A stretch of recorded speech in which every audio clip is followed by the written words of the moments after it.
Ante todo, muy buenas tardes, mi nombre es Luis López. Hoy le vengo a conversar hablar un poquito sobre lo que es la doctrina, su importancia y sus elementos. Les voy a leer un poquito y luego le doy una pequeña conclusión. La doctrina en el derecho es importante porque le da sentido a lo que está en las leyes. Básicamente se trata del conjunto de interpretaciones con respecto a lo que existe en una norma. En sí, la doctrina es la filosofía que nos ayuda a entender cómo piensan y actúan los juristas a una manera determinada. Y a su vez, la doctrina es la base del ordenamiento jurídico de un Estado. ¿Qué quiere decir con esto? Que la doctrina es importante a nivel de derecho, ya que para poder saber de las leyes hay que nutrirnos. La doctrina es como la enseñanza de nosotros mismos. Y a su vez, de lo que nosotros nos alimentamos, los damos a conocer tanto a los jueces como a las partes, como a las personas que quieran saber sobre el tema que estemos tratando o el caso que estemos tratando en ese momento. Por eso es que dice que la doctrina es muy importante a nivel jurídico, porque los juristas o abogados tienen que conocer de las leyes para poder emprender un nuevo caso. Ejemplo, en mi caso, en el circuito de protección, por ejemplo, un abogado tiene que saber de las leyes y sobre el caso que va a introducir, para poder crear, ejemplo, un libelo de la demanda o introducir un escrito.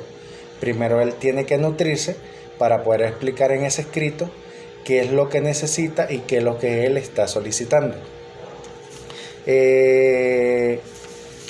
Los elementos de la doctrina. La doctrina no es solo el producto de la discusión entre juristas y expertos, ya que el derecho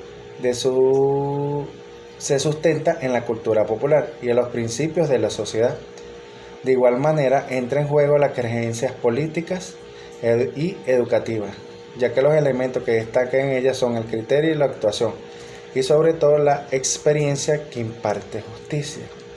Yo entiendo por esto que no solamente la doctrina se basa en lo que el abogado opine, porque sus mismos elementos lo dice. De igual manera entra en juego la creencia política y educativa y la cultura popular. Cuando hablamos de la cultura popular, hablamos de la sociedad, ya que el abogado le da a conocer a la sociedad o a las personas a lo que él está tratando en ese tema, para darle a conocer a lo que se van a enfrentar.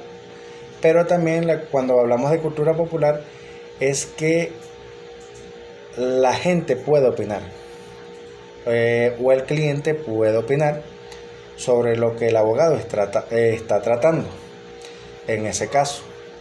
Por ejemplo, en mi caso del circuito de protección de niños, niñas y adolescentes, es muy importante porque tratamos con niños, niñas y adolescentes, y los padres tienen que tener el conocimiento de lo que el abogado está ejecutando en ese expediente, para así hacerle saber a las personas al momento de un juicio. Ejemplo, al momento de un juicio entran juez, alguacil, secretaria, partes y testigos.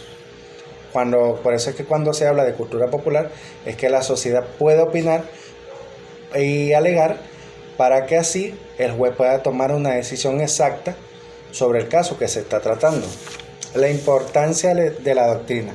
La doctrina puede influir en las personas que participan en los juicios, ya que determinan los elementos probatorios de una audiencia y a su vez los alegatos para la inocencia de un cliente.